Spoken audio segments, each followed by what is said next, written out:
আসসালামু আলাইকুম শ্রোতা বন্ধুরা, গ্লোবাল বাংলা চ্যানেল থেকে আপনাদের স্বাগত জানাচ্ছি। আজকের আলোচনার বিষয় প্রভাবশালী মার্কিন গণমাধ্যম নিউ ইয়র্ক টাইমসের একটি প্রতিবেদন। নিউ ইয়র্ক টাইমস তাদের একটি রিপোর্টে উল্লেখ করেছে,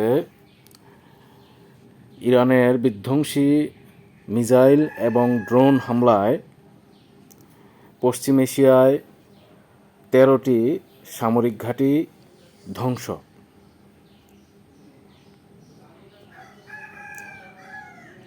ইরানের বিধ্বংসী হামলায় পশ্চিম এশিয়ায় যুক্তরাষ্ট্রের 13টি সামরিক ঘাঁটি ধ্বংস হয়ে গেছে বলে প্রভাবশালী মার্কিন গণমাধ্যম দ্য নিউ ইয়র্ক টাইমস এক প্রতিবেদনে উল্লেখ করেছে।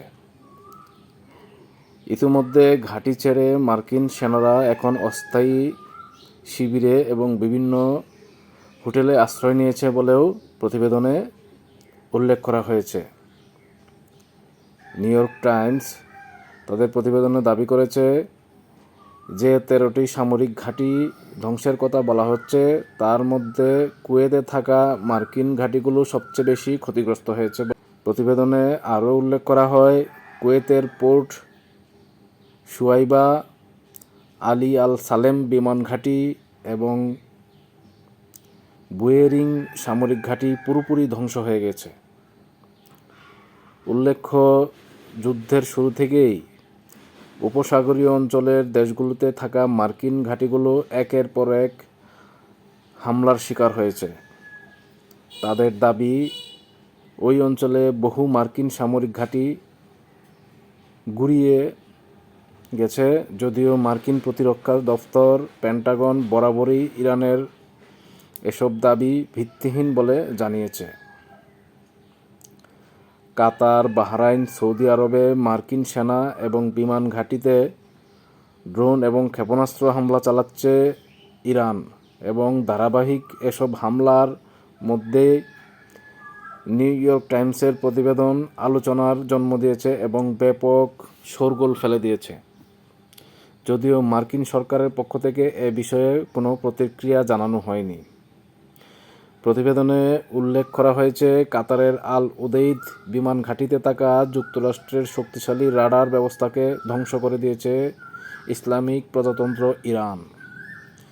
এই ঘাঁটিটি মার্কিন সেন্ট্রাল কমান্ডের আঞ্চলিক সদর দফতর ছিল। এছাড়া বাহরাইনে মার্কিন সেনাবাহিনীর 5th ফ্লিটের সদর দফতরেও হামলা করেছে ইরান। সৌদি আরবের প্রিন্স সুলতান বিমান ঘাঁটিও ধ্বংসস্তূপে পরিণত হয়েছে। উপসাগরীয় অঞ্চলের দেশগুলিকে ইরান আগেই হুঁশিয়ারি দিয়েছিল, তারা যদি আমেরিকা এবং ইসরায়েলের সহযোগিতা অব্যাহত রাখে তাহলে তাদেরকেও রেহাই দেওয়া হবে না। মার্কিন সামরিক ঘাঁটিগুলো ক্ষতিগ্রস্ত হলেও সামরিক অভিযান অব্যাহত রেখেছে যুক্তরাষ্ট্র।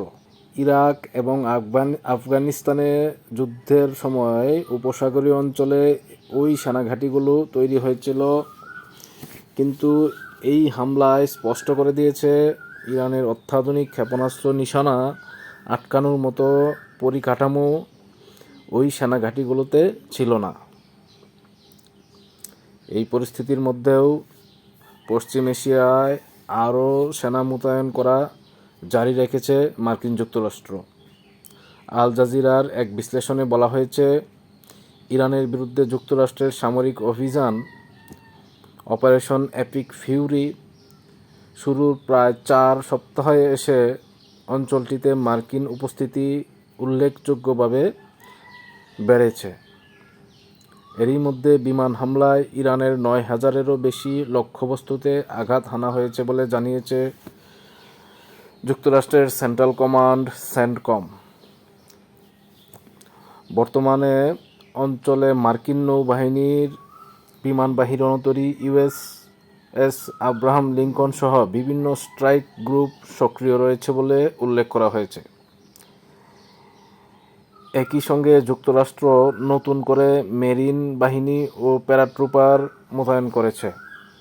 বিশ্লেষণে বলা হয়, যুক্তরাষ্ট্র 3টি প্রধান বাহিনী মোতায়েন করেছে। এসব বাহিনীতে অতিরিক্ত প্রায় 7,000 সৈন্য অন্তর্ভুক্ত রয়েছে। এদিকে আমেরিকান আরেক প্রভাবশালী গণমাধ্যম ওয়াল স্ট্রিট জার্নাল বলেছে, দ্রুত ইরান যুদ্ধ শেষ করতে চান মার্কিন প্রেসিডেন্ট ডোনাল্ড ট্রাম্প। সাম্প্রতিক দিনগুলোয় ব্যক্তিগত আলাপচারিতায় ট্রাম্প তার সহযোগীদের বলেছেন, ইরানের দীর্ঘ মেয়াদে যুদ্ধ এড়াতে চান তিনি। ট্রাম্প মনে করেন, এই সংঘাত এখন শেষ পর্যায়ে রয়েছে এবং জনসমক্ষে তিনি যে 4 থেকে 6 সপ্তাহ সময়সীমা উল্লেখ করেছিলেন, কর্মকর্তাদের সে অনুযায়ী কাজ করার নির্দেশ